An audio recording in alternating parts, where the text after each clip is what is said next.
It's Monday on Your View. Welcome to the show. I am Murayo Afolabi Brown. As always, I have the ladies with me. Hello, Toke Makotige. How are you? I heard that. I'm good. I'm grateful to God for life. Spent the weekend strategizing. Just want to say that when the month ends, salary will come and salary will go. What will be left is the investments that each person makes. You know, what did I do with the money? Where did the money go to? So it's important we plan ahead so that we can track that I made some right moves. Some people do bags. They'll say, okay, I can see I bought that bag in January. I bought this shoe in February. I'll say, as you're buying those other ones, invest so that you can always point out a year after that. The money I earned didn't just come and go. Something is left for me to benefit from it long term. Yeah. How are you doing? I'm good. I'm fine. Well, not really, because I've got a stomach bug over the weekend. I and my WC were best friends. Oh, yeah. And till this morning. People are being graphic. See, now I'm picturing you. She's very very careful. careful. The last time. I would never use the words that you have used. Constipation. So yeah, that's how I'm feeling. Good. But I also spent the weekend just, going through the books just for quality assurance. So my books are out. You can now get physical copies. Congratulations. And I'll leave all the details on my social media. Oh, great. Yeah. How are you doing, Gissy? I'm doing amazing. I'm grateful to God for life. Things are falling into place gradually. And I'm just grateful for everything. So we've done 4 weeks of the care mentorship program. Saturday was the 4th week, the 4th module. And I had to ask them for a review. And I was amazed at some of the things they wrote. I'll be putting them on social media. They were really grateful being there. I didn't know that there was a therapist in our midst. Joyce. And when she put up a review, I said, what's your profession? She said she's a therapist. She's a coach and a therapist. I'm like, whoa, okay. Okay. But I'm just grateful that they are learning. And I hope that after the mentorship class, they will practice everything that they've learned for a better life. Well done. See you going global with this stuff, man. Right. Do it. We were at your party yesterday. Yes, yesterday was Wuli Arole. Yeah. Congratulations to him. The hall was full. It was very good. It was with lots of comedians. Was funny? You came out. Yes, it it was. was. It was fun to just hang out. You know, it was good, clean comedy. You felt like a church because there was a lot of music, church music. Everybody, I mean, regular Nigerians came out to support them. I mean, I saw regular Nigerians. And it was, and I'm happy about somewhat that. refreshing just to see a whole full of Nigerians. Not just celebrities and everybody doing like paraphrase. Just Nigerians coming to have fun. I really wish I was there because I know that it will be clean jokes. And sometimes it can be annoying to be in areas where you just cannot. Clean, fun, exciting, He's a nice. Christian and he's not afraid to say he's a Christian. All the music. The Muslims there. I mean, I was saying, okay, when they kept making it so church, I'm like, hey, how the Muslims are feeling? But it was okay. I mean, everybody just had fun. Saturday, I was at an event for something called House 24. It's an app for dating. Interesting. Yeah, for dating. It's a dating app for... You want a date? No, they just wanted me to come out and participate. I'm telling you, it's a good question. Because interesting, the hall was full of a lot of married people. So, you know, the guys are going to be, because maybe you have people that... But it was nice to see an app for young people to meet professionals across the world. It's a global app. So what did the married people go there to do? Related to the church one that we're talking No, about? it's different. It's a different app. You know, So what are married women and men looking for? No, I guess they were just, the idea is to spread the word. Okay. You know, so it was just nice. Nice and to then maybe you give recommendations. And they do that, they put you in small groups. Smaller groups. So you like-minded people that put in a house together, so you relate. And you're given about 2 or 3 weeks to link up. If you don't link up, they'll move you to another house. You know, like that. So it's just like fun. speed So dating? general, like speed dating, those table dating. Yeah, well, I don't know if speed dating is called, but I don't know. But the idea is that you just have people connect to professionals and good professionals, not just regular people. Let's go on a break. When we come back, we'll review the papers. Stay with us. We'll be right back.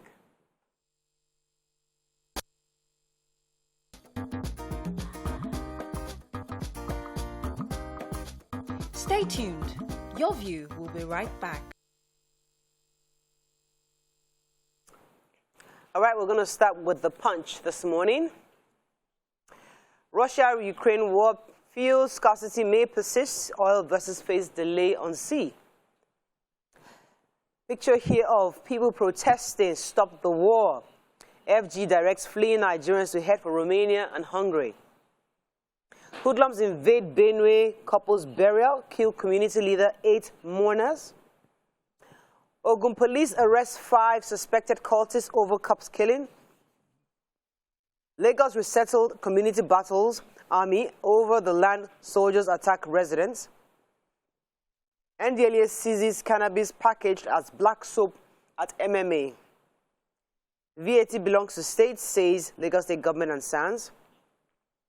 National Assembly snubs Southern governors, excludes state police from 68th amendments.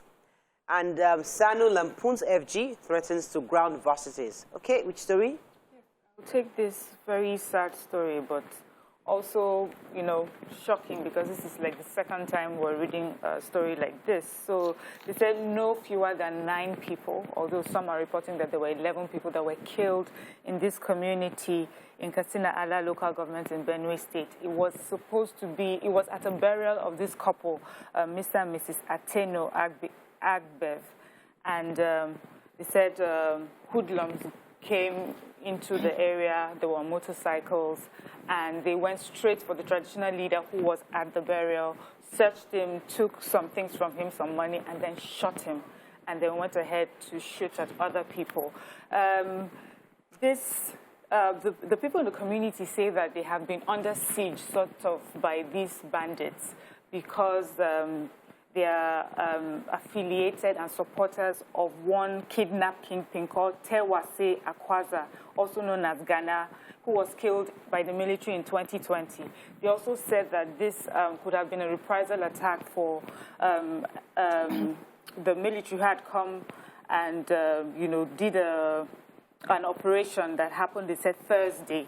So it just looks like, you know, yet another story of broad daylight, hoodlums coming to just attack people, bandits, gunmen, you know, whatever it is, whatever name that we call them right now. Criminals. Come and just do what they can do, kill people and get away with it. But of course, the government, the chairman of the Katsina Ala local government confirmed what happened, and I'm sure the police are on it. So men of the Ogun State Police Command have arrested 5 suspected cultists for allegedly killing a policeman, Akim Hussaini. The suspects have been on a wanted list for a while now, and while they were planning their next attack, they conveyed themselves at a particular hotel, Prime Hotel, in preparation for an attack when the police got them. So there was an altercation, the shooting. At the end, some of them escaped with bullet wounds, but 5 of them have been arrested, and they confessed to killing this policeman. Also said that they've been involved in cult activities in that area. And one of the ways that they leave their trademark is when they are done, they just cut off the hand of their victims. So the case is still ongoing, and it's been moved to the State Criminal Investigation and Intelligence Department for more discreet investigation. Major headlines. So the Russia-Ukraine war and its impact on our economy. Many people didn't really think there was impact, but right now the fuel crisis might be prolonged due to the fact that we produce but we don't refine. Everybody knows we import fuel, and people assume that petrol is being imported from European countries. Actually, some of our produce is actually coming through Russia and from Russia and Ukraine. We have a direct sale, direct purchase scheme where we give people crude oil, and in exchange they give us refined produce. And currently about 17 cargoes are at sea and are unable to come in because of this crisis, and things might worsen. It might prolong for a longer time while we're waiting to see how this will be resolved. What the description is said, this seems like a perfect storm where we already have an issue, and there's some other things independently happening will now compound the issue we're facing. Worrisome. So for those of us that are excited about the constitutional amendment that was happening, of the 68 reviews that we're expecting, unfortunately 2 key things have been seen as absent in this review. That's state police and restructuring. So state police is something that we've always wanted. It's missing in this review. And remember that the lawmakers will be voting on this tomorrow and Wednesday. So, and also restructuring, where we're saying that there should be 6 independent federating units. That's really key. What they have really done is dissolve power or develop power from the center to go to state and local government. They haven't really, so they have somewhat done it, but not the way we want it to be done. But we'll see. So what are they now reviewing if these two? There are other areas. There are other areas that are being reviewed, but we really wanted. There's a quick NDLEA story. Yes. I have to take that. So we know I have to take that. So at least 649,300 capsules of tramadol, 225 milligrams, and then over 850 euros in cash were among the consignments from Pakistan, Austria, and Italy intercepted at Murtala Mohammed International Airport in Ikeja. And also, operatives of NDLEA were able to seize a consignment of 131 parcels of cannabis concealed in packages of black soap. And they put their dudu soon, so it was put in those packages and supposed to be sent through the cargo, unit. They would never stop. They'll keep working. And NDLEA also seems that, it's looking like they would never stop. They'll keep working. Just keep pushing them the best. Let me see as one more story in Punch quickly. Yes, I wanted to take the story. Now I've closed it. Okay, it's here. So residents of Abomiti community in the Lekki area of Lagos State are asking the Chief of Army Staff, Lieutenant General Farouk Yahaya, to come to their rescue after some soldiers invaded the community and attacked some residents. So they are claiming that these military men are working with suspected land grabbers to take over a large expanse of land allocated to them by the state government. That Abomiti community is one of the communities that have been resettled when the government took that area for the free trade zone. So they resettled them there. But now it seems like some persons want to take that land and they are using soldiers to intimidate them. They've come with trucks, they try to negotiate. Yes, so they are asking that the government helps them out of this. Quickly They now, have the C of O already. Quickly now to the nation. 2023 INEC polls timeline creates anxiety in APC and PDP. Romania, Poland, okay, free passage to Nigerians from the Ukraine. Lassa fever, 21 killed in 1 week. Banks in last-minute scramble to submit audited reports. New law prescribes 10 years jail for electoral offender. PDP ticket, Wike attacks ex-VP Atiku. And APC wins Ondo, Imo, Cross River by-elections. Okay, which stories? Electoral offenders risk a jail term of between 1 and 10 years or a fine of between 500,000 and 50 million under the new Electoral Act. The law also bans the use of public places, churches, mosques, and police stations for political meetings and campaigns, also making it an offense for politicians to employ masqueraders during campaigns. They're also saying that the Electoral Act forbids political parties, aspirants, or candidates from retraining, organizing, and training people to, work as their machinery during elections. So crimes like ballots, stealing, if you have the electoral forms and you are not in the election ground, you'll be fined. They listed all the crimes that are. So there's a lot of tension. Yes. INEC recently released the timeline. So according to INEC, you have to have your primaries between April 4th and June 3rd. Now, what that means is that if you're running for presidential, all the various parties must have this primary within that time. Now, many parties are running over each other to see, the APC and PDP especially, are running over each other to see how they can plan their primaries for that period, especially now that APC's convention is, as we move to March 26th, that's pretty close to that period. Furthermore, if you want to run for office, you have to resign 30 days before the primaries. Now, what that means is that those ministers who are hoping to be president, the few ministers, the few governors who have that ambition, they have to resign right away before the period. That have a huge impact on the current government's structure. So if you're going to want to run, it's about time to start calculating the days and know when to resign. So there's a lot of anxiety going on, and we'll see how it's going to be an interesting electoral process. Lassa fever has killed 21 Nigerians in 1 week in 8 states between February 14 and February 20. The states with fatalities are Ondo State with 4, Edo with 6, Bauchi 1, Benue 2, Taraba 3, Ebonyi 2, Kogi 1, and Gombe 2.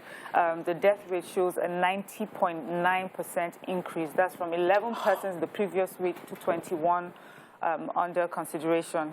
I mean, nearly all the states, are affected by Lassa fever. We need to do more in. The governors need to do more. Well, the government needs to do more, and then how we always have to come back to us. We need to be more careful. We know that Lassa fever comes from the waste of rats, so let's just be careful. All right, let's go to a quick break. When we come back, we continue with the review. Stay with us. We'll be right back.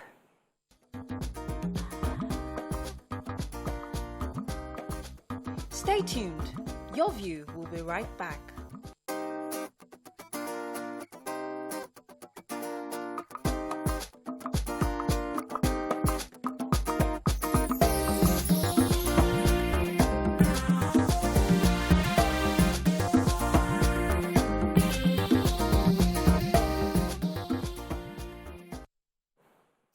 Thanks for staying with us. Moving on now to Daily Sun. Russia-Ukraine war, Romania, Hungary approve free visa entry for Nigerians. Nigeria Air to fly before June 22, 2003, says ICRC. How Seplat Energy wants to acquire Mobil producing Nigeria Unlimited. Nigeria may lose multi-billion petrodollar windfall from the 102 barrels per day crude price, experts warn. Abia 2023, Abaribe notifies PDP of Guba ambition. Outcome of PDP presidential primary will shock Nigerians, says Wiki. Okay, major headline? Major headline. So the Permanent Secretary, Ministry of Foreign Affairs, Gabriel Aduda in Abuja yesterday, gave a statement giving the development so far on the Russia-Ukraine war happening right now and about Nigerians, who are trying to flee Ukraine. He has advised Nigerians fleeing Ukraine to move to the Hungarian-Zahoni border and Romanian Suceava, Tulcea, Satu County and the Maramureș borders. For now, movement to the Hungarian-Zahoni border and the Satu County and Maramureș borders are advised, and they would allow for visa-free access for Nigerians. He also mentioned that they are aware of the challenges that Nigerians are facing at the borders, especially the Ukraine-Polish borders, and that they are working hand in hand. Our Ministry of Foreign Affairs is working hand in hand with the Ukrainian side to make sure that things are much more better for Nigerians as they are crossing these borders.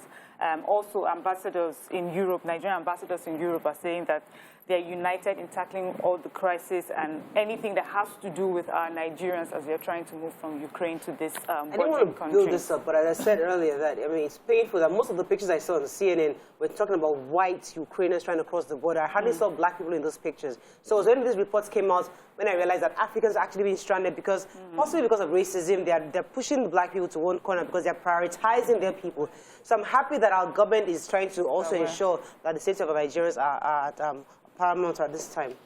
Okay, so the Federal Executive Council in November 2021, if you remember, gave an approval for the commencement of processes to inaugurate the nation's air carrier, Air Nigeria. We remember at the time they said that 49% of the Nigerian Air project will be owned by strategic equity partners, 46% by Nigerians, while the federal government would own just 5% of the shares. They are telling us that they are beginning the processes all over again. The state carrier will start working just before the end of President Muhammadu Buhari's administration. And they are working hand in hand. There's a final approval they've just gotten from the president. And once that is sorted, we're hoping to have Nigeria Air, or Air Nigeria very soon. So our the former president of Nigeria, Jonathan, obviously there's a lot of back and forth on is he running, is he not running, under which party? There's a lot of confusion. So Governor Wike was responding to what Atiku recently said that he would always clinch the party's ticket. But Governor Wike said that don't take the delegates for granted. Don't assume that it will shock you who the final person will be that is picked by PDP. I don't know what he means by that. But others have said that the North is deceiving former President Jonathan because they're attracting him to run. But the truth is that because he had already done 6 years, after he's done 2 years, they're likely to impeach him and then bring in his, the vice president at the time will then become the president. So that there's a lot of calculations going on. That he should be very careful. And but the judge is saying that, I didn't know that Jonathan is running. He hasn't told me. But he told me he was coming to come and see me. When I see him, I'll confirm. So there's a lot of back and forth. People are analyzing and discussing if President Jonathan would still run. Okay, let's move on quickly to the point. Biting hunger ahead for Nigerians as food crisis deepens. I robbed to raise money for house rent, says Yabatech graduate. Oshu traders defy orders, risk life to eke out living on roadside. and I foresee implosion in APC. It will be tough to retain power in 2023, says Muiz Banire. Okay.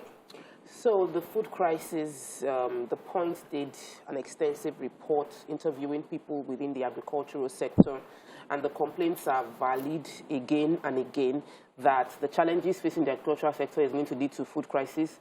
People within the agri space, the chairman of Pig Farmers Association of Nigeria in Osun State said the problem of food crisis is a shortage, or shortage is multidimensional, but the major cause is militia in the north, because after COVID, many people couldn't go to the farm where bulk of the food comes from. Spoke about the impact on the price of wheat, how price has gone from 1,000 to 1,200 to about 6,500. That's a bag of wheat. That's not 100%. That's like 600% increase, and that cuts across with maize as well. So animals are not getting well fed. People are not going to the farm. They said the rice pyramid is little and is more of a show as compared to what we really need, because the borders, imported rice is still coming in. The issues are a whole lot, and it seems like our government isn't taking a full look at how robust the issue is, especially because when they guests that broke it down extensively last week as well. The government needs to do a whole lot. Food has gone up, and it is also sustainable for farmers to continue the system running right now. Right. Yes, the point. So there's this growing concern over the increasing spate of roadside trading activities in parts of Osogbo, in Osun State. They mentioned some of the areas. I want to get it. It said Owode-Ede, Sekona, Igbona, Otaefun, Old Garage and Station Road, Osogbo, among others. So the problem is they display their wares all over the roads, and road commuters find it difficult to go through. Even the commercial buses find it difficult to, park and drop their passengers. Everybody is coming out to sell. And there's been a law in the Osun State House of Assembly that prohibits selling on the roadside, and the government is saying that they're going to have to enforce the law right now. The marketers are also saying that they don't come out every day. They just have some market days, I think about on Tuesdays, where they just come out, display their wares, sell, and then go back to their shops till another Tuesday. But the government is saying it's not working for them. That place is really crowded, and something has to be done about it. Yeah, so a 22-year-old man, Ayodeji Olabisi Jeremiah, has been arrested by the Osun State Police Command for allegedly burgling houses and shops to steal household wares.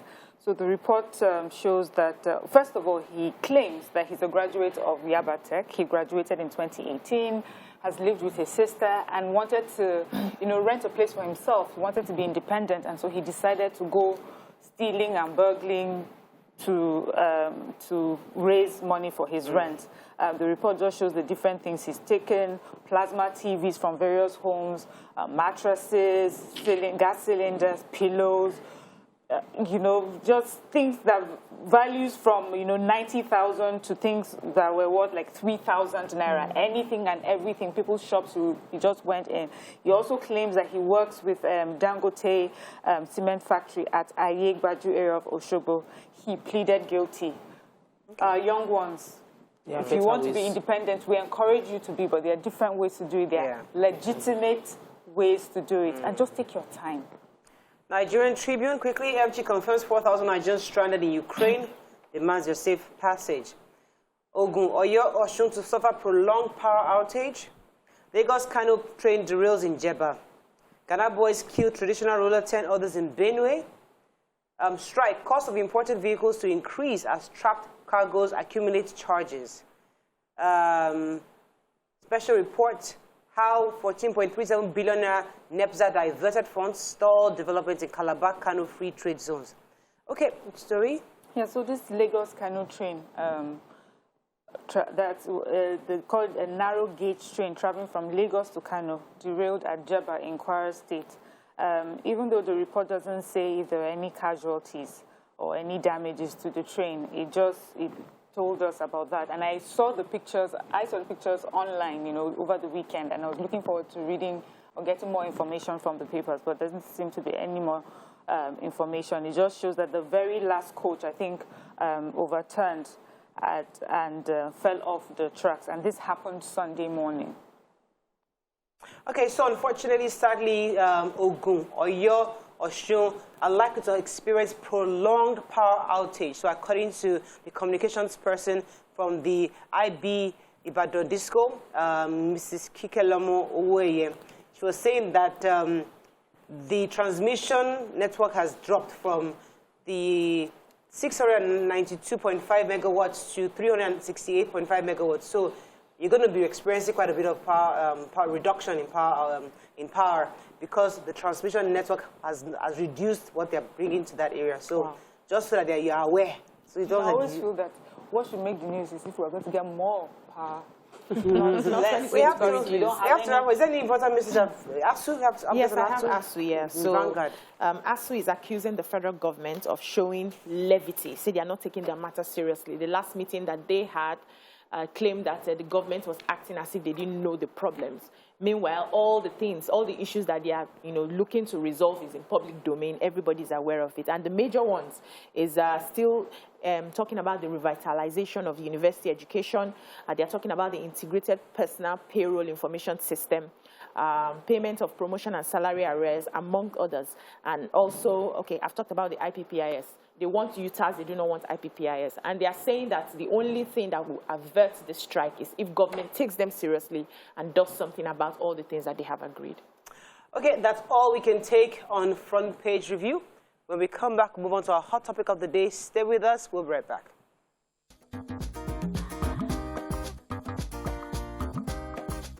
Stay tuned. Your View will be right back.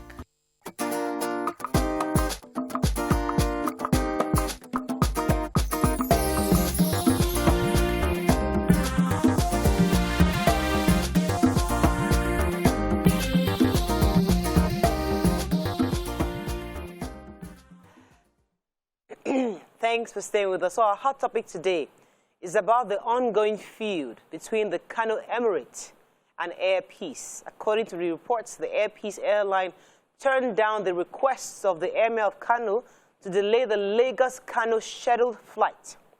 However, the cousin to the Emir of Kano, Issa Bayero, wrote a letter complaining to the Nigerian Civil Aviation Authorities seeking punitive actions against the airline for what he tagged disrespect to the Emir and the people of Kano State. Now, what are your thoughts on this? Should Air Peace have complied with the Emirates' consideration of the fact that they delayed the flight? So, for those of you that had no idea what's really happening, so what happened was that Air Peace had delayed, there was a delay on an Air Fleet airline. I think it was from which country to Nigeria? From Banjul to Nigeria.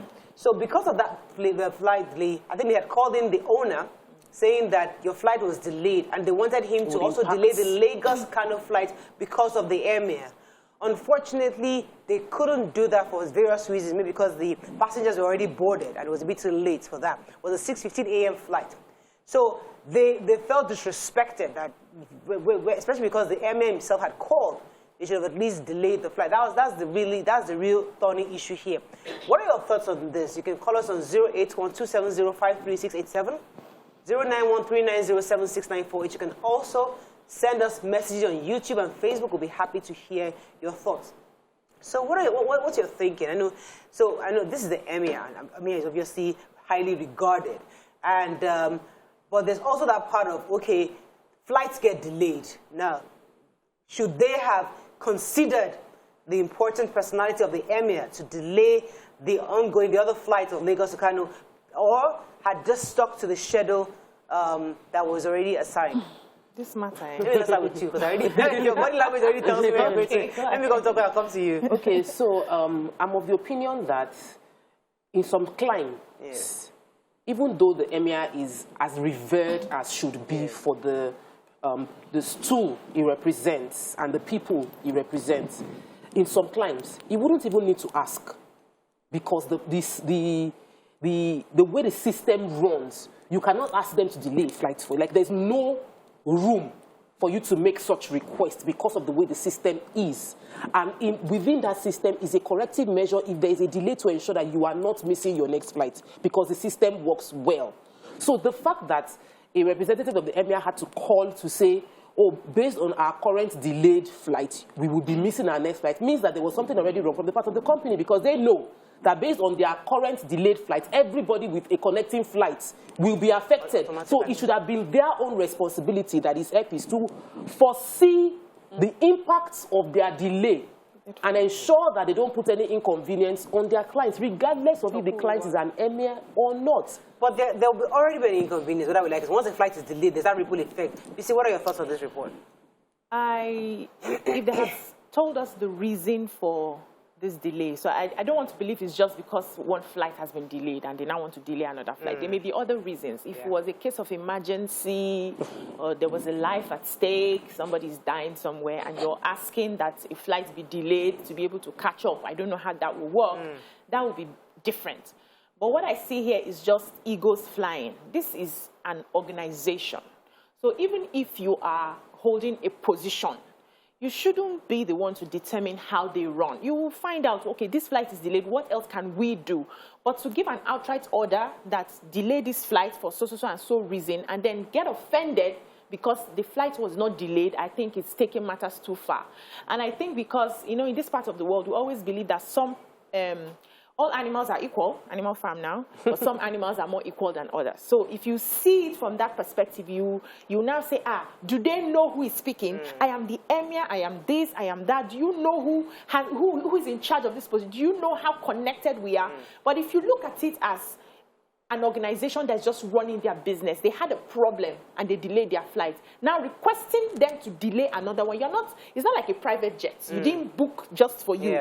You had other passengers who had businesses to do, and you're asked, I think it's just a bit unfair. All right, so let me go, Mariam, what are your thoughts? Because sometimes it seems our leaders live in a bubble. You know, they're in this bubble where they're in charge. It's all about me, myself, and I. They delay that flight, and of course he gets it. There was a time it was okay. People did it. You know, hey, commissioner is coming. Oh, the governor is coming. Everybody's times have changed. You now can see a governor and say, hey, good afternoon. How are you? What did you do? You know, but then you couldn't leave. How dare you talk to the governor? In this situation, do you think things have changed, or we should at least adhere to those moral values that we hold there, those cultural norms of revering these stools and not allowing, you know, just doing what they say? No, we must revere the stool, but there are different ways to do that. For me, too, the questions that came to mind when I read this, because on both sides of the conversation, you made like really good points, and I get that. But my questions were, is that why people have been delaying us all this time? People can call you to delay flights. It just happened that this one was taxing or you could not delay it. Is that what has been happening? You know, is there a relationship? Is there like a monetary relationship with VIPs or VVIPs and airlines? Do they pay more and so expect more? Do you understand? But I feel that civilized societies must have gone through this and realize that that's why we hear them. They have their private jets, or, you know, they have other sort of arrangements that, you know, their itinerary does not affect regular people paying their hard-earned money, you know, to be on a certain flight at a certain time to get somewhere. Because many people, especially that very first flight, is because they're trying to meet up with a meeting or something, and then to ask for that flight to be delayed by an hour. But, you know, what Opa says is important. The airline, you do this to regular Nigerians who stay there 4 hours, 5 hours, and nothing happens. You get away with it. But now this is someone who feels, I know what my rights are.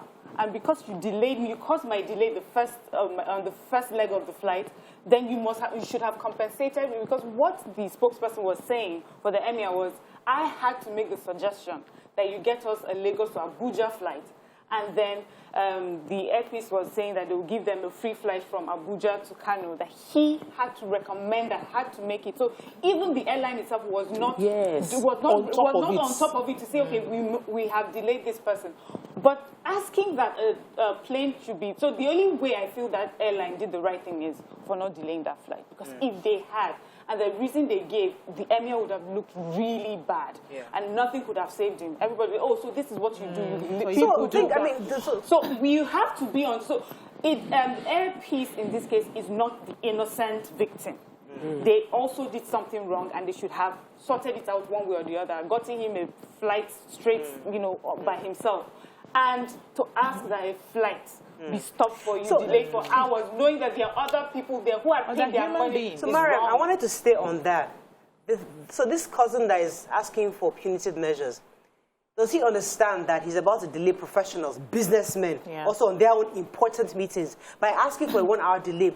Do they put us first? You know, I am the emir, I am the Oba, I am the chief. Do they ever think, do these people, these influential, privileged people, think about the people first before them? It seems like it's all about, we need to get to Kano, delay the flight because of us. No, Muraya, culturally, the Kabiesi is what we call our Obas in Yoruba, and it means unquestionable. We cannot ask you a question. You are above. Yes. You know, they even call them deity. Yes. I have, in the recent times, in purchasing something in Benin, got interactions with the way people refer to the Oba of Benin. They call him Daddy, like you cannot call his name. He's not, you don't talk about him like that. You don't mention him. So we have that revered too. He's not a VIP. You know, he's not a VIP.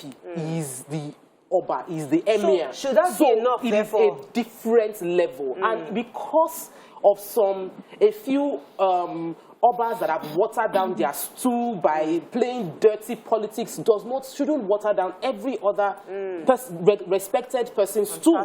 So I feel that they are not VIPs. We could have delayed that flight. I feel that they're not VIPs. It's an Oba. I feel that you might not delay the flights for him, but you should have immediately, you shouldn't even be asking. There should be apologies, there should be an entourage waiting for him. You should over-respect what he represents. So maybe AP should have sent him a private jet or something, or gotten another. Or there should be so many plans. Yes, like you must go above board in a way that they would understand that you respect their person. Okay. If that was that was the missing link. Yes. Okay. So I like the fact that they could have done something else except delay that flight. Because the truth is, somebody could have been going for an interview. Somebody could have had a meeting, a life and death emergency. Somebody could have been taking the child to the hospital and they needed to meet that doctor at that time. They just had a short time frame to fit in. You can't stop everybody's life because you are an important person or you are a God. What would Jesus do? We're talking about servant leadership here. You can't sacrifice some things just because you want other people to be okay. Did you think for a moment that there could be other professionals in that airplane who have important things to do? Or you just, because I am a God, when I'm coming down in my glory, every other person should stand still. I think we need to move away from that. We're evolving to understand that every human life matters. And that's what we're preaching. Whether you are a God, you are an Oba, whoever you are, understand that every human life matters, and you should try as much as possible to have empathy for other people. Let me go on a break. When we come back, I'll let you respond to that. Stay with us. We'll be right back.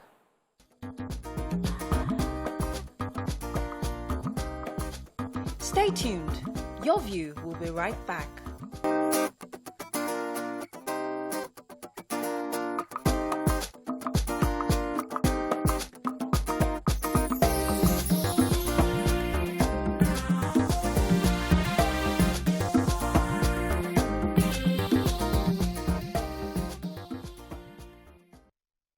Thanks for staying with us. We're still discussing the ongoing feud between Air Peace and the Emir of Kano. You're going to say something before the break. Yes, you know, your question was, do you think Air Peace deserves punitive measures? And my answer is, I think that you do, not because of what the Emirates is asking for, that it would have delayed that flight, but also for every regular Nigerian that has gone to the airport and has waited 2 hours, 3 hours, 4 hours. No compensation, no explanation. Sometimes you get to the airport before you even find out that it was supposed to be delayed.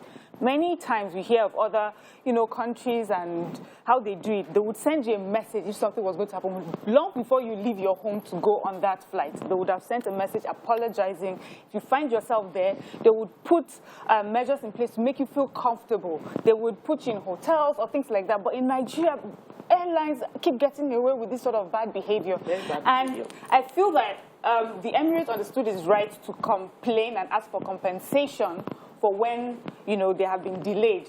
And I want Nigerians also use this as an example of what they too need to do every time they are delayed by airlines like this. So I have a call from Ruth. Ruth is calling from Kano. Good morning, Ruth.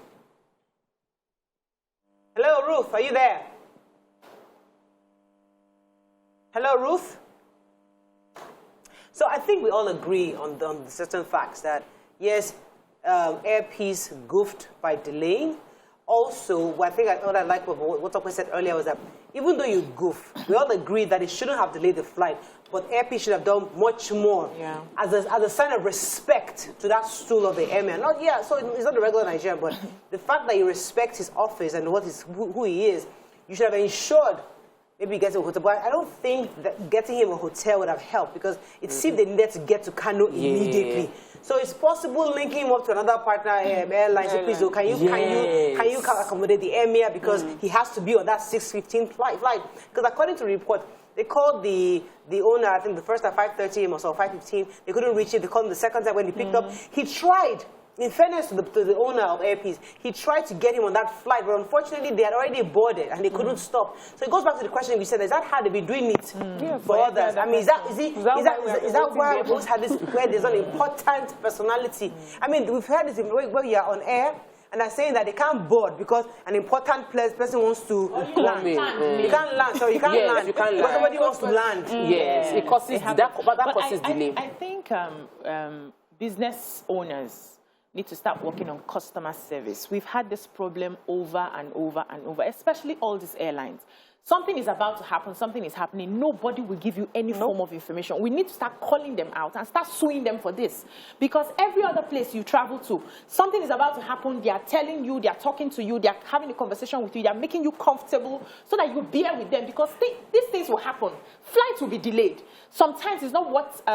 it's not planned. It just happens. It could be that they are refilling the fuel or something is happening with the engines and all that. We will always have this. But how do you communicate to your customers? So this is not just about the emir because he's the emir. It's about every other person who comes to do business with you. In fairness to Air Peace, I've actually heard that they've improved the customer service. I mean, I know if people that have flown, I mean, maybe you guys can call to confirm or refute this. Some people have said that Air Peace have actually communicated. They've been very good at customer service. That's what I heard. So it's false because the emir didn't complain about customer service. He didn't say... This is part of customer service. What I'm saying, the point I'm trying to make is that we don't know what happened between the first leg of the flight. If indeed they were informed. It's possible. We don't know. They didn't tell us. Now, if indeed he's now asking them to delay the second flight. Customer service such that they tried to call the MD. He tried to still work. He actually worked to get him on that flight. Unfortunately, he couldn't. So there's a possibility that they did attend to him, but they couldn't solve his problem or delay the flight. I'm reading people's comments, and it seems like we've lost so much respect for our Obas. Let me take this call from Ruth. Ruth is back. Good morning, Ruth. Are you there? You have to remind them. Hello, Ruth. Are you there? Can't hear her. Yes, you have some comments? A lot of our comments, people just feel like, oh, we just the person take it easy. And I really, and I stand on it because somebody is saying I'm just playing devil's advocate. I'm not playing devil's advocate on this. I strongly believe that traditional rulers should be respected. You might not feel like they are gods, they are human beings like you, but if you don't respect leaders and authority, you cannot become a leader and have any authority. So if every individual, if we give ourselves mutual respect, we will have a saner society. These people have been appointed to help uphold our culture and tradition. We should respect them. Respect his age, respect his stool. We don't, because of the fact that a lot of things are going wrong in this country, become animals like the people you are castigating more themselves. Disrespect, Mariam, would have come. More disrespect would have come if the emir had come in after 1 hour to play with his umbrella. Nigerian social media does not taking pictures. So I agree that I'm happy. I think all of us agreed that the flight shouldn't have been delayed, and that is clear. No flight should be delayed for one individual if it is not a life and death situation. That is on the same page, but it should be respected. So having agreed on that, we need to remind Nigerians. We see how we fawn over all the Oyinbo royalty. We are reading magazines about them. We want to know what they are wearing, how they are talking. They have a whole machinery that ensures that the seat is respected. And we haven't done that for ourselves for a long time. And that is why we'll have people, especially the young ones, that have no respect for our traditional rulers because we haven't shown them respect in so many ways. We also have to put it on them that they haven't also carried themselves over time, you know, in a respectful manner. When you are in and out with politicians and politicking and things like that, it brings disrespect to the stool. So I feel that we should start doing better now. So it's important that the Emirates sent that letter because it's their own way of also ensuring that this stool is still respected no matter what. However it turns out, they did their part. And Nigerians will still, you know, will understand this and start giving this group of people the respect that they deserve. Right. Let me take Gani our final call on this. Good morning, Gani. Are you there? Good morning, Gani. Are you there? Hello, Gani. Are you there? You listen to the TV. Any comments on social media before we run off? Yeah. Okay, Gani is back. Okay. Oh. Yes. Yes. Go ahead. You're live. Please don't listen to your TV. Listen to me, the phone. It's a few minutes delayed. Go ahead, please. Hello? We can hear you. Go ahead, please. Hello? I can hear you. Go ahead, please. Okay. Yes, now I can hear you. Listen to Yes, the TV. I think our leaders should do more. It's a full flight, you know. He should know the time. It's not, he didn't book it yesterday or that same day. He should be there on time. He should be there on time to make the flight. He shouldn't make others should wait for him. That's what it is. So I what have happened? some This caller did not messages here. understand what Please, happened. Stake Adenika Alaga says, come on, other countries have kings too, and we don't hear such rubbish about them. Kings should fly private. Tolu's View says, the Emir should have used his private plane if he's so pained. The train will never wait for anyone in London, even the Prime Minister. Kamal says, that was more like an insult, so I'm not going to take that. I think this is a learning. I think they didn't get this the caller did not get the message that what happened to the Emir was that his flight was delayed. Or his original flight was delayed, and so he was going to miss his connection, and he called that since you delayed my original flight, delay the next one so that I don't miss the connection. And then the plane could not, they didn't delay for him. I think this is a learning real curve for everybody. The airline, even for the upper stool, the Emirates stool, because we need to regard, they carry yourself with respect. Because it's the kind of respect you carry yourself with that even an airline will say, the Emir was supposed to be on this flight. Please, what can we do to get him on the flight? You know? So is that respect that is lacking, that will make the Emir have to be the one to call the owner to get the respect and regard that he deserves.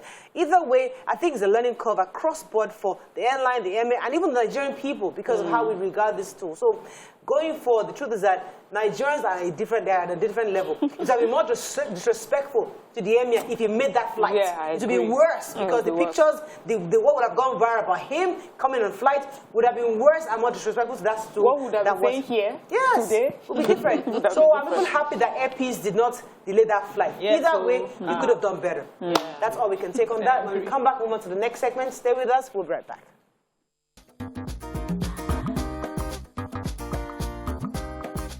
Stay tuned. Your View will be right back.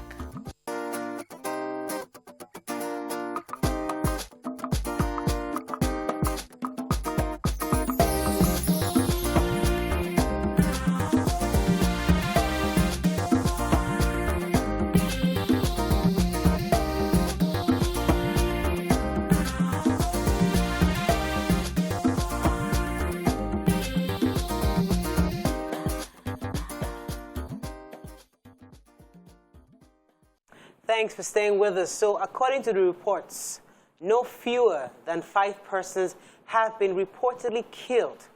Several others injured during an operation by the anti-narcotics officers of the National Drug Law Enforcement Agency, NDLEA, in the Pate area of Lagos Island.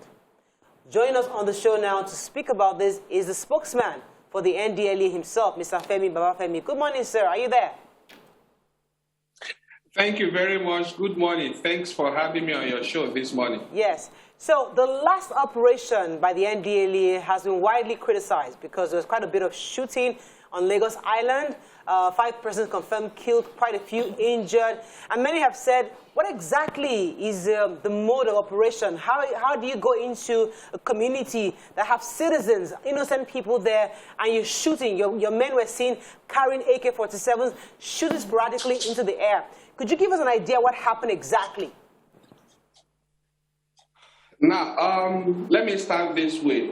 Anybody familiar with Lagos Island would know Pate area as a notorious drug hub in Lagos. We have Pate and Akala and Mushi as 2 major drug hubs in Lagos State. 2 major drug hubs where drugs are supplied and distributed to other parts of the state and even other parts of the country. Now with over 33% drug prevalence in Lagos, which is the highest in the country, I don't think any government will want to fold its hands and allow that to go on unchecked. And that's why you would have seen the agency carried out raids in Akala, in Mushin, twice in the last few months, twice or about 3 times. Then again, Pate, we had sufficient information about the availability of some of the kingpins, drug lords running the drug cartel in that particular area, in that particular drug hub, and we mobilized men to go there, evacuate the drug, as well as take out of circulation, that is, arrest the drug lords. At least we have about 3 of them marked for arrest that Saturday. While the operation was going on, at least one of the drug kingpins was arrested with a substantial number of drugs already evacuated. When the others who knew that the arrest was coming to them mobilized. They mobilized the hoodlums who were armed with guns, bottles, stones, and machetes. And suddenly they began to attack the operatives from different directions. In that situation, the normal thing for the officers to do is to engage them with a view to at least go out of that location unhurt. And that was exactly what happened. What our men simply did in that place, they won't shoot or fire if they were not shot at. They had to respond to defend themselves, to be able to go out of that place so that the situation would not escalate. Right. And we do know that from reports from the reports we received that day, as at the time our men left the place, because they pursued our men up to, 2 kilometers away from that place, up to Sura Market.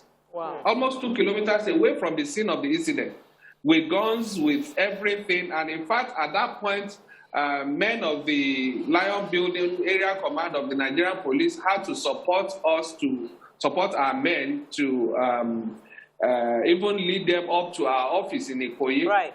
There is nowhere, that is lawlessness at its peak, and that would not, nobody would fold his hands and allow that to go on when law enforcement officers come under attack from drug lords. All right, let me pause you for a second. We have quite a few more questions for you. Yes, go ahead, Mariam. Okay, so as much as I am a big fan of NDLEA and the job that it's doing, the story that came out of what the raid that happened is many people are claiming that innocent bystanders were affected, were killed.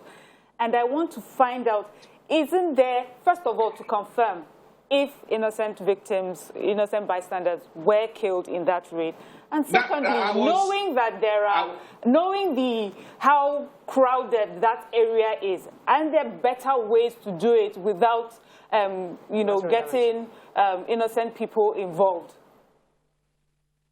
Now, I was coming to that when you caught me short, because like I was trying to tell you that up to the point our men retreated from that place, we had no information about the death of anybody up to the time our men left that place. Don't forget, our men were trained to in that kind of a situation to defend themselves tactically in a way to avoid fatalities and also retreat. And that was exactly what happened. On the other hand, you have miscreants and hoodlums who are not trained on how to handle arms, shooting anyhow, shooting sporadically as well. So that situation, you would expect, if at all death was recorded, definitely is most likely to come from the bullets from the miscreants who were mobilized by the drug kingpins. I'll tell you for truth that up to the time our men left that place, there was no body, there was no confirmed death in that place. But we saw your men shooting, if at all though. anything happened. Sir, we saw your men shooting. You said what? We saw your men shooting. They were cocking their gun. That's and what I'm shooting saying. I'm not denying that our men didn't shoot, fire shots. What I'm saying is this. The shots fired by our men were for them to be able to leave that area unhurt. Okay. Because would you have preferred that we have about 40 men go for an operation and they all folded their hands and allow miscreants sponsored by drug lords to kill all of them? No. Coming barely how many days after our men were killed, in another part of the country in a similar situation. I think we all have to agree, if we want to fight the war against drug in Nigeria and succeed with it, or we give the space for drug lords to have their way. And that would be true. And in this case, our men acted professionally. Okay. Because if they had stayed back to engage the hoodlums, the situation would have escalated. Right. And don't also forget that when you see these things, we can't give the space to anybody who comes out to engage law enforcement officers doing their work. Must also be ready to face the dire consequences. You must be prepared for collateral damage. All right. And in the evening of that day, we had again information that the two of the drug lords that were marked for arrest that day, they were all around the area distributing money, compensating the hoodlums for a job well done. How does that happen in the law in a society governed by law and order? Okay. We all have to come to the table, to the point, to the same page, whether indeed we're ready for this war right or now, not. But in this case, we have... Go ahead. Okay, sir. So I want to know if there's an investigation ongoing to understand the number of people who died when it comes to the victims. So are you making inquiries to be sure that the people who were shot were not victims? And if you find out that innocent bystanders have been shot, what are the plans to compensate or do something? That's one. Secondly, I know this will be a long shot, but is there any plan in place to ensure that some of the bullets your officials go out with are not live ammunition? Those sort of bullets that can hit you down and you are able to get the people into your trucks without necessarily killing them. Is there any plan like that so that when tomorrow innocent victims are shot, we know that it's strictly the hoodlums or the kidnappers or the... What if the drug doesn't have real ammunition? So you're using rubber bullet and then when you hit them, listen, when you hit them and you hit them down, they are demobilized. Yeah, demobilized, and then you can move away with them. All right, so that we understand that any other person who dies as a result of this sort of obfuscation, it's not from you. Okay. Let me repeat again. Up to yesterday, because I know the chairman of the agency has been on this matter and has been asking questions, making inquiries. Okay. up till yesterday, the feedback we got from our men on ground was that as at the time they left, they retreated from the scene. There was no death from them, no death of anybody. And I insist on what they say. Because, you see, when you are engaging criminals, these people are pure criminals. When you are engaging criminals, you said, well, we should go with rubber bullets. I'll tell you that it will be a different story if you have to go maybe with tear gas or some rubber bullets to engage criminals that are armed to kill you. Their target is to kill you. And how would you escape? I mean, how would you explain a situation where our men had gone to that place and 15, 20, 30 of them were killed by bullets from criminals? I mean, would that be something good for the country, for the image of the country, or for the war against drug in our society? No. You would have just created a morale booster for the criminal gangs. Wow. And in this case, what I insist on is what the report we got on ground, I mean, from our men on ground, that at the time, I mean, you would have listened to one of the videos which we have in our possession with the leaders of the gang in their home, calling on the men, shoot them, kill them, asking the hoodlums to kill and shoot, to shoot and kill our men. Is that what we want? All right, let me go on a quick break. Let me go on a quick break. When we come back, we continue this conversation with you. Stay with us, we'll be right back.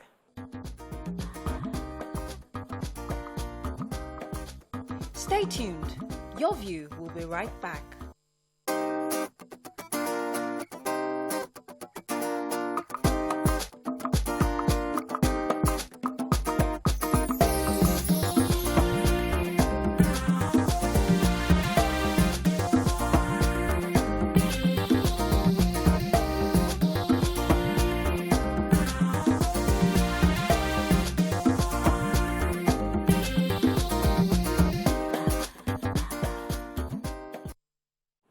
Thanks for staying with us. We still have the spokesperson for the NDLEA, Mr. Femi, Baba Femi, with us. Talk about, you wanted to ask a question for the break? Yes, so like everybody here, we are all fans of what the NDLEA is doing. We've seen how crime, the level of crime being committed in our society can't be committed without being under the influence. So we know that if we can deal with the drugs, we will reduce the other things that happen as a result of being under the influence. However, here is I feel that how do we increase the level of information to reduce the number of people resorting to these things? Because when we try to penalize and criminalize the killing and the catching them, we also need to inform people who can end up being tools. Like the NAPTIP agency created a major campaign to reduce the number of people being trafficked, that this is the result, or when you get trafficked, this is what they do to you. Can we create that level of huge campaign using the byproduct of drugs? This is what happens to you. You go to prison, you spend a number of years in prison, you lose your life. Can we do those kind of campaigns to also, as a massive campaign, to get people into reducing usage and even making a business out of drug trafficking? Okay, yeah, absolutely. The work of the NDLEA majorly rests on two key pillars. One, the drug supply reduction, which is to cut access and availability of drugs. That is the one most people often see, because that is where you have arrests, seizures, which in the eye of the media is bad news, and in the media, bad news sells faster or better.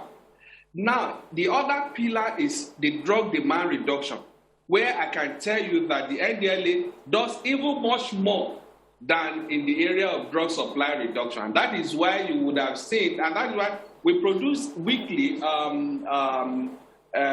short video clips of what we call NDLEA Weekly Review of this campaign, advocacy campaign. This thing was launched by President Buhari himself on June 26 last year called War Against Drug Abuse, WADA.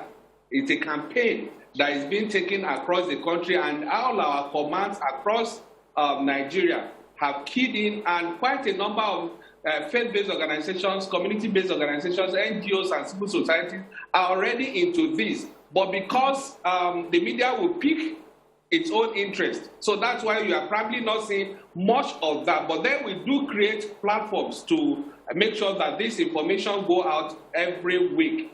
And beyond that, we have also done quite a number of things in this area to in the area of addressing the drug demand reduction. And one of the things was to take also this campaign to our universities where we have most of our youths. And recently, about 3 weeks ago, there was university-free, drug-free university campaign launched at the University of Abuja here. And beyond that, we have also been taking drug-free clubs, that's WADA clubs, to secondary schools across the country. All of these are ongoing simultaneously with, along with, in pari passu with the drug supply reduction efforts. But because, like I said, I'm a media practitioner myself, I know how these things work,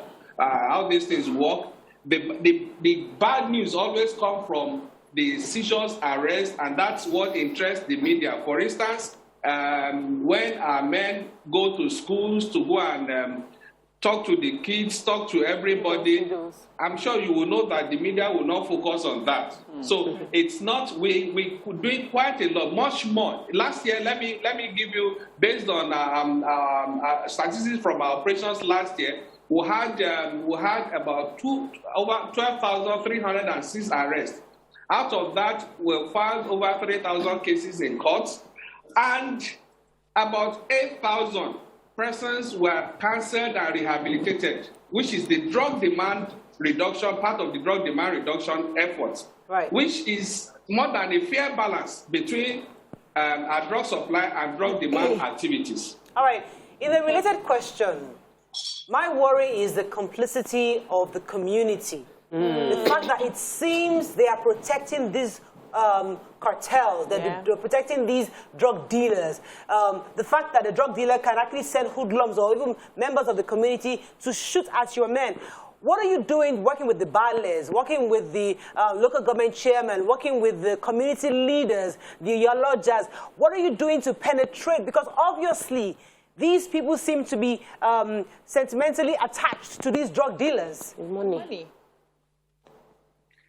Very well, thank you. Now you have actually hit the nail on the head. That is, you see,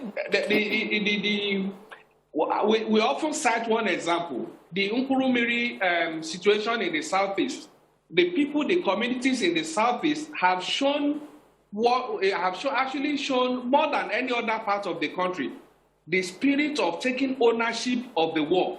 You will see the people of the southeast, the communities, they're rising up on their own to say, no, we cannot allow you to entrench drug culture in our communities. Even though we are not in support of the violence visited on them, that is the public flogging and what have you. But the spirit behind it, of the people themselves rising up to say, no. But in this part of the country, we see a situation where we're getting complaints from people.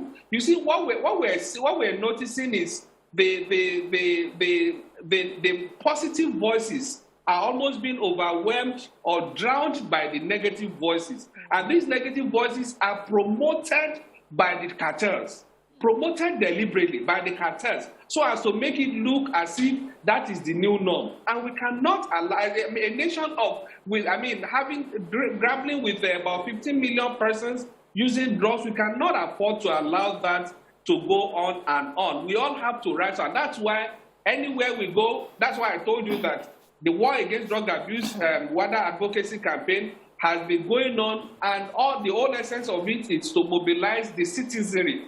Both our traditional institutions, you would have seen anywhere the officers go on these advocacy visits, they visit the local government chairmen, they visit the communities, the community leaders, visit the traditional rulers, you would have seen the Lagos State Commander of the agency about 2 weeks ago visited the Oba of Lagos. It's all about mobilizing everybody. And even the same commander last week visited the Secretary to the State Government. That is in Alausa there. All of this is to mobilize everybody for them to key in. We appreciate the support and what the Lagos State Governor is doing in that direction. The state government is working with the NDLEA, and that's a good Let me get one. a few more questions in for you. Cooperation. I have a Gabriel, I think, online. We'll come to the ladies. Gabriel, are you there? Oh, so sorry for keeping you. Yes. Okay, so my question, I would like to know, in what way would you say social media has helped or has been, worsened this war against drugs? Because, with social media, the person who has the phone or the camera speaks from their own point of view. The commentary determines, what people see or how they interpret what they're looking at. In what ways would you say social media has helped you, and in what ways has it derailed you? Yeah, very well. The social media is both a very veritable tool for both sides of the divide, whether for good or for bad. Well, in this case, you would have seen the social media, the power of the social media being abused to spread falsehood, being used to. In fact, on Saturday when this whole thing started, just even before our men left the scene, they started spreading information that 5 people have been killed, 10 people have been killed by NDLEA. Haba. Wow. And from the feedback I was getting, there was no such thing. These people were just even trying to retreat. How can some people trying to retreat from an area and you're saying they have killed this, killed that? Where are they?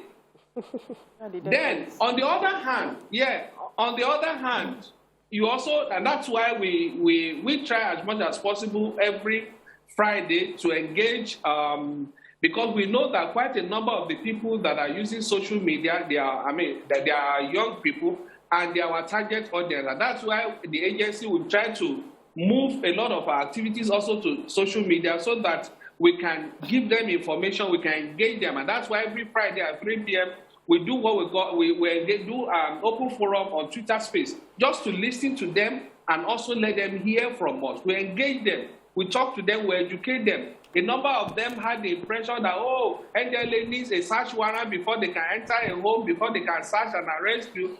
And this last week, I tried to educate them and let them know that the agency has what you call warrant or identity card that empowers them to do that. They don't need a court order. If you are going for to seize a drug, for instance, you don't wait to go and get a court order that may take 2-3 days. The drug will not be waiting there for you. So that's why, by law, it's statutory, it's in the law that the warrant or ID card carried by an officer of the agency empowers them to enter, seize, arrest, and search. Fantastic. So all of these were tried as much as possible, and I'm sure a lot of people understand this better by now. So the social media, as you rightly said, where it serves the two purposes. All right, let me go a quick break. News, a lot of misinformation. When we come back, we continue this conversation. Stay with us. We'll be right back.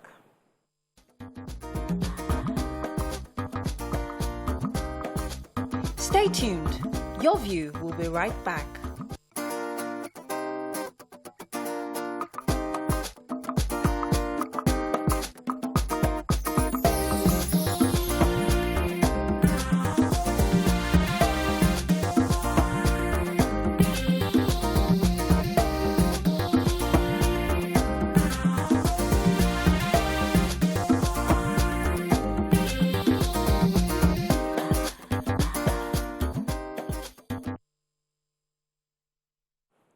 Thanks for staying with us. We're still discussing this issue of the drug raid that happened recently. I think I have a caller. AY, are you there? Yes, I am. You're live. Go ahead, please. Yes, good morning. I have a question for the man on the screen with us. And the question I need to ask him is, why do the agencies that we have in Nigeria, I'm a law enforcement agent, and I understand exactly how this rules. Are you there? Yes. Yes. And with insiders in the force that I am, I understand that, I don't know how true that is, but I understand that most of the SARS or dismissed SARS agents were the ones thrown into the NDLEA. At least about 4 of them were identified during the shootout at Lagos Island. Now, I want to understand, irrespective of whatever we're doing as our job, because of the reasons why we're always under threat by civilians, irrespective of our job, why do we always have to go in, if that going in without stress, without problem, like without even showing forth all those weapons and all those things? We can get all our information and get these people arrested without issue. Get that. It's not about going there, shoot out and all those unnecessary scenarios that's going on. And these are the reasons why those keep happening problems. Can't we just go about another way that we get our results? All right, so let me be sure. You're asking the NDLEA to confront people who are heavily armed to the teeth. They should go there with a strategy without ammunition. I want to be sure. No, what I'm saying is this. The honest truth about it is that they went there prepared, not because they got an information. It was actually because they went there prepared to face the civilians. See, the fact is they are civilians. Irrespective of how armed they are, you can't just enter. This is something that our bosses, I'm telling you, our guys at the top. So they went there prepared to face. They were going armed to face civilians. Even if the civilians are armed, they are civilians. I think the NDLEA person should already answer that. Do we want to report? Do we want to report that all the NDLEA officials died? Sometimes we look at this, apart from the reports, leave the officials. Even the DEA in America, they go armed to go and fight drugs. Wait, so even leave that matter. You and I have seen videos of youngsters under the influence of drug abuse. Yes. You see, I saw a video of young ladies dancing butt naked. These are people that are definitely under the influence of drugs. Young people at parties, taking these things. Artists taking marijuana in open daylight. In broad daylight.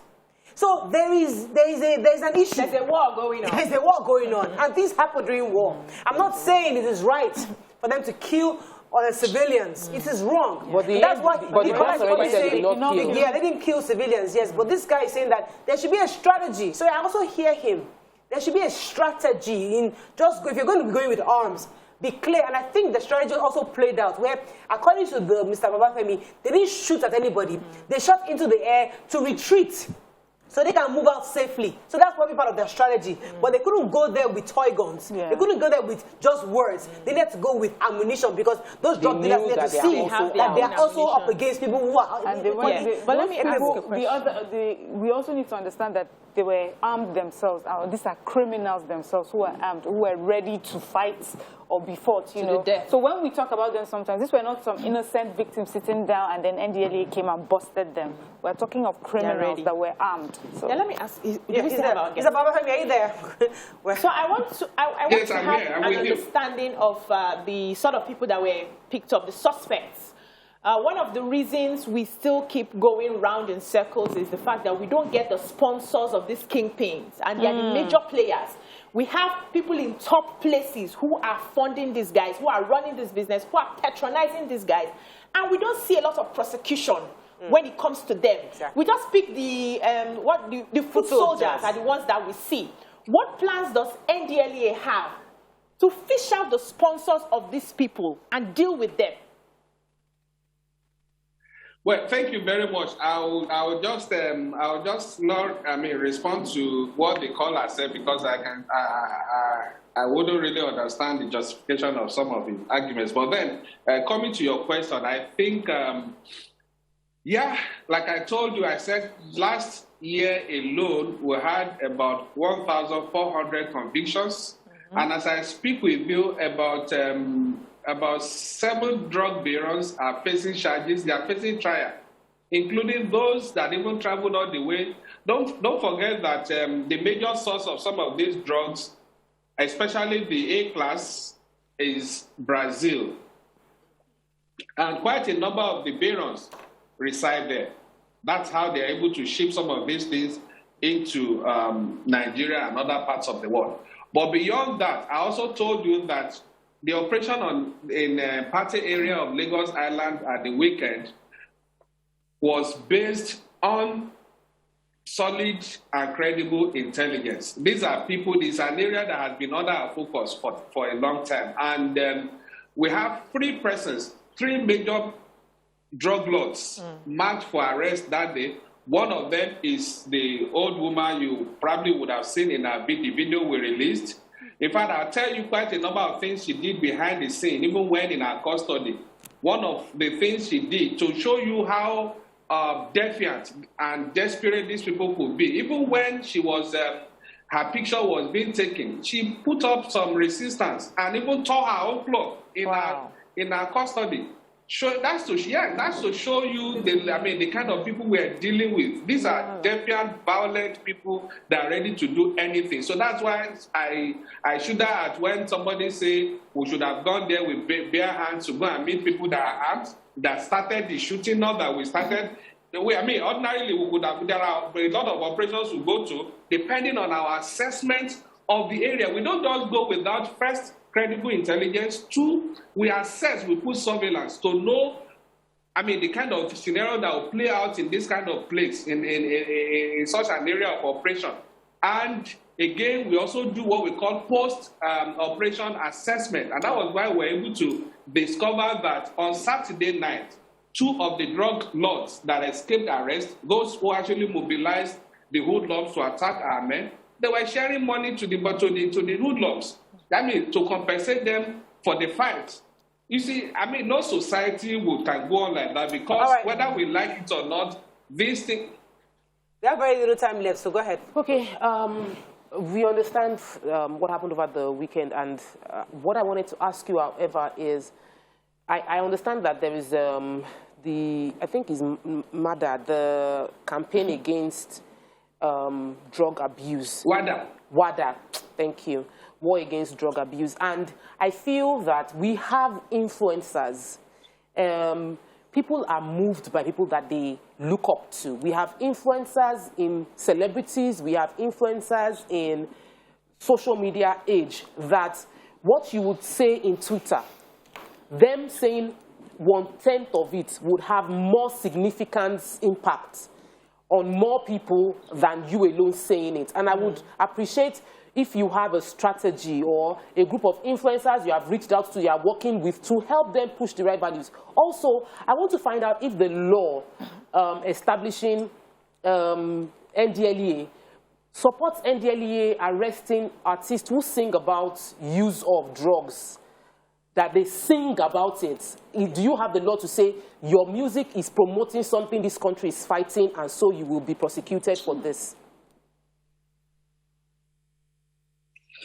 Well, starting with the first one, on the influencers, we've done quite a lot of work in the area of trying to mobilize a number of influencers. I know as we speak, we have some of them on what we call Drug-Free Celebrities Club. You have a number of celebrities in a group called Drug-Free Celebrities Club that work with the agency. Then recently, I think in December, we tried to hold a meeting with musicians, top actors, and what have you, all those in the A-list people. We tried reaching out to them through various contacts so that the chairman would love to meet them, and we had organized that before quite some things changed, and we had to suspend that. But beyond that, again, early this year, some weeks ago, we've been having discussions with the Actors Guild of Nigeria, and recently, about 3 weeks ago, the leadership of AGN came on a visit to the chairman, to the NDLEA headquarters here, and we're able to have some discussions on how to collaborate. We had also reached out to those in the north, the Kannywood people. So we're doing all of this on all fronts to bring everybody on the same page. Okay. But then when you talk of celebrities, again, you also have quite a number of them, I'm sorry to say on air, that are probably into these things. So it's really difficult for them to come out openly to campaign against it. But even at that, you still have the good people, the good ones that are still doing the bit. But what we're noticing is That's why I said earlier in my statement that we must not allow the negative voices to drown the positive ones. We have some good people, celebrities, that are trying the best they can. Even as we speak, we have a number of them on Twitter speaking up and saying, no, we cannot allow this as a culture in our country. But then the negative ones are very vociferous and vocal. So that's why you see some of these things. Then on the arrest, we're working with a number of other agencies, stakeholders in government to make sure that some of these things are properly monitored and coordinated before people release into the public space, content that will mislead millions of young people into thinking that drug is the new normal. Yeah. That should not be. Okay, we have to go very quickly, but I need to ask you, I think also linking what Tokwe has said about prosecuting these celebrities, because sometimes it's quite easy for us.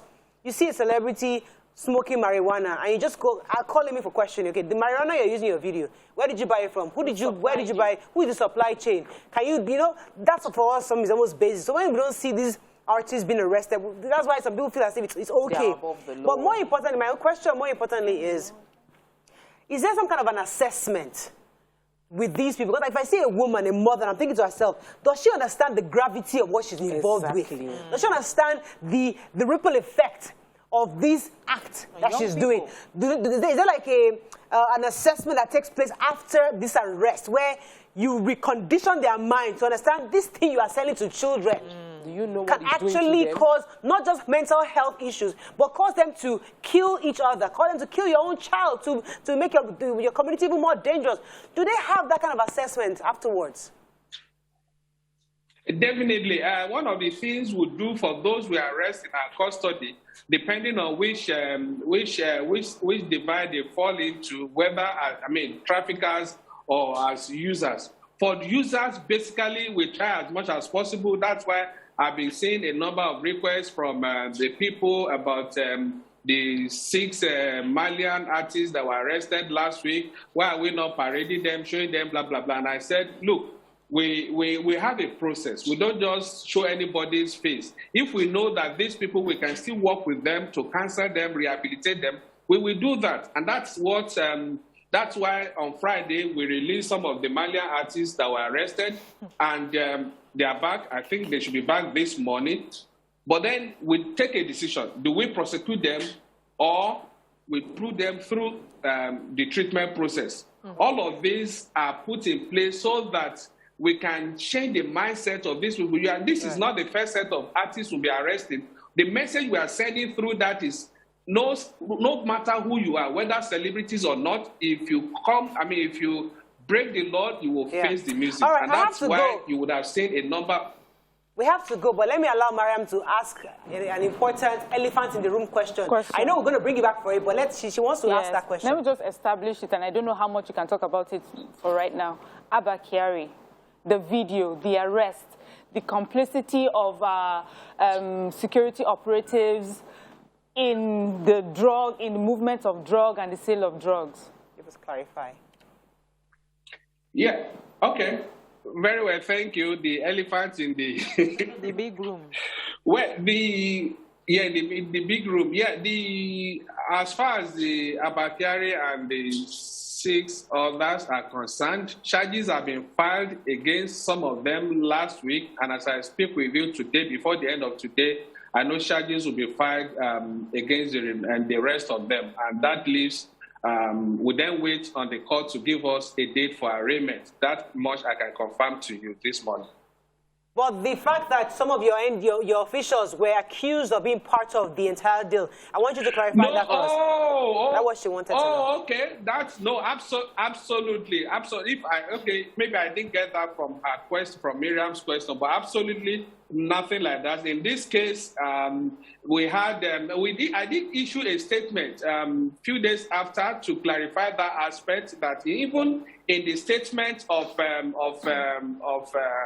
in the report from the police, the investigative report by the police, as well as the statements of one of the officers themselves, they did confirm and narrated graphically how they had been the one in contact with these guys all the way from Brazil, Ethiopia, up to Nigeria. There was no way in the chain of that transaction that any NDLEA officer was involved. And if there had been any, I tell you, the chairman of the agency, General Marwa, would not condone or cover anybody. And that much we did say in our statement, that we have no reason, absolutely, to cover anybody or to shield anybody from the law. If you break the law, whether you are an NDLEA officer or any other security officer or any other person for that matter, you face the music. Please help us greet Oga Marwa, that we are seeing his work, that he, in all the agencies in Nigeria, we are seeing that NDLEA is working, and we only hope that more people will support you, and more community support that you need will come sooner than later. Amen. All right. I'm telling you, he's watching you right now. Oh, fantastic. Thank you. That is all we can take on the show today. Hope you've learned a few things as we have. Have a great day. We'll see you tomorrow. Bye for now.